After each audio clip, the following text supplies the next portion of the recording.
Tuesday night, Steve Atkins, Dave McKenna and Connections will send Brindle Bounty around in the Ladbrokes Gosford Goldmine decider. I caught up with the pair earlier in the week to find out a bit more about their final bound fella. Steve, tell us a little bit about Brindle Bounty, mate. Oh no, we bought him as a pup. He's got 9 owners.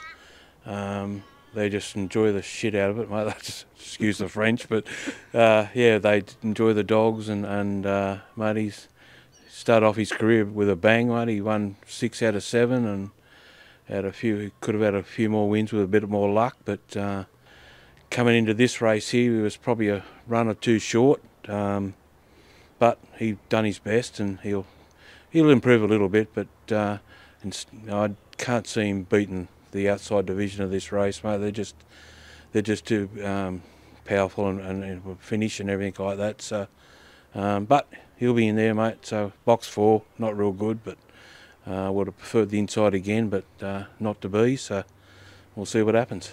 What did you make of the heat run? Because it was a bold effort out in front. You mentioned hasn't had a lot of runs over 500, only a couple of runs back from injury as well, but still hung on pretty well, didn't he?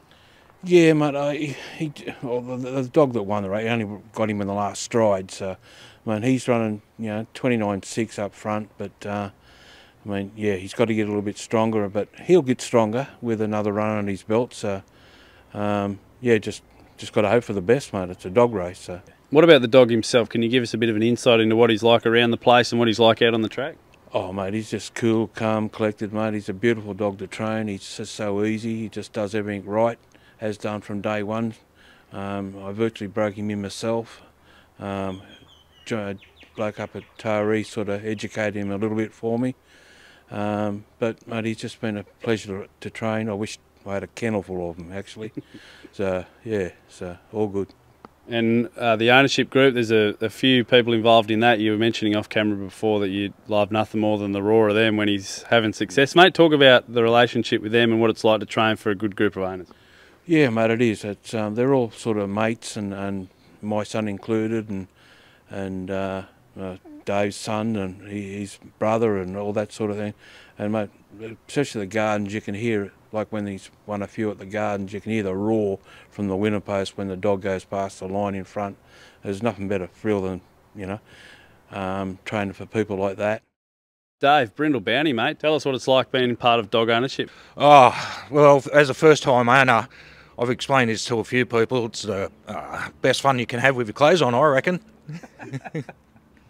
I love it, mate. Hey, what about the shirts as well? I can see George there. Can you explain what's going on here? Well, it's a bit open-ended. It's George there. The shirts are grey, so he's a grey. Or one day we can add to that, George is great. We never know yet. And tell us why the decision to get involved in the dogs and how did it come about?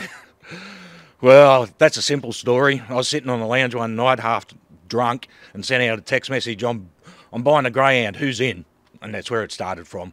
And it's me brother, me son, and the rest of them are all mates that are involved in it. Stu's sons, the trainer's son's involved in it. I've known Todd for a long time. So yeah, it's just great fun to go to the track and watch him win. Got any messages for people who might be thinking of getting involved in greyhound racing? Don't hesitate, just do it.